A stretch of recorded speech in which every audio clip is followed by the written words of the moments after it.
ఫిరాయింపు ఎమ్మెల్యేల కుంటి సాకులపై స్పందించి క్యాంప్ కార్యాలయంలో మీడియాతో మాట్లాడిన మాజీ మంత్రి సూర్యాపేట ఎమ్మెల్యే గుంటకండ్ల జగదీష్ రెడ్డి పాలక పక్షంపై ఘాటు వ్యాఖ్యలు చేశారు. దింపుడు గళ్లం ఆశలో ఫిరాయింపు ఎమ్మెల్యేల సమాధానాలు చాలా బలహీనంగా ఉన్నాయి. స్పీకర్ కు సమాధానంలో పార్టీ మారలేదని చెప్పడం సిగ్గుచేటు. రేవంత్ ను కలిసింది కేవలం నియోజకవర్గ అభివృద్ధి కోసం అంటే నమ్ముతారా?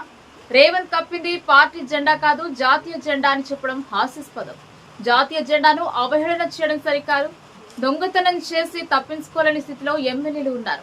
ఇప్పటికే పార్టీ విశ్వాసం కోల్పోయింటూ నమ్మిన పార్టీకి ప్రజలకు ద్రోహం చేసిన ఎమ్మెల్యేలను ప్రజలు క్షమించరని కోట్లాది మంది ప్రజలకు గంతలు కట్టే ప్రయత్నం చేస్తున్నారు. కేసీఆర్ పై నమ్మకం ఉన్నప్పుడు, నోటీసులు వచ్చినప్పుడు కేసీఆర్ దగ్గరికి రావాలి కదా. రేవంత్ రెడ్డి ఇంటికి ఎందుకెళ్ళాయి? సరైన సమాధానం చెబుతారా?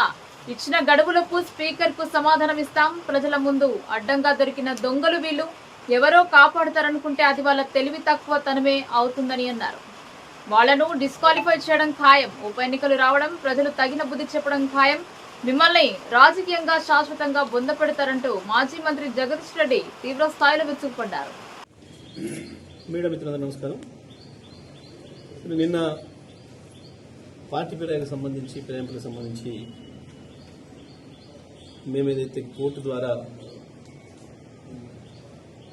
ప్రయత్నం చేసినామో, సుప్రీంకోర్టు ఏదైతే ఉత్తర్వులు ఇచ్చిందో దానికి లోబడి ఇన్ని రోజులు ఆగి నిన్న స్పీకర్ గారు వారికి నోటీస్ ఇవ్వడం, వారు దానికి ప్రతిగా ఇచ్చిన సమాధానాలు చూస్తే ఎంత ఆశ్చర్యంగా ఉన్నాయంటే, రేవంత్ రెడ్డి పరిపాలన ఏముందో దానికి తార్కాణం నిన్న వీళ్ళు ఇచ్చిన సమాధానం.